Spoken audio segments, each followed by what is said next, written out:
چند نکته برای اونایی که نمیدونن از نمک باید چه استفاده هایی کرد.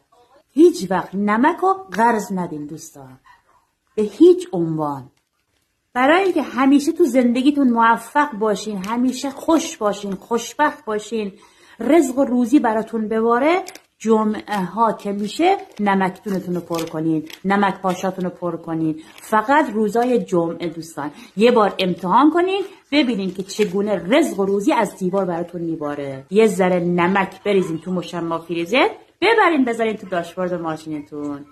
هرچی انرژی منفیه از ماشین میره بیرون. همیشه سه‌شنبه ها نذر نمک بدین بیرون. نمیخوایم وایسین که ببینیم حاجت گرفتیم بعد بدین بیرون.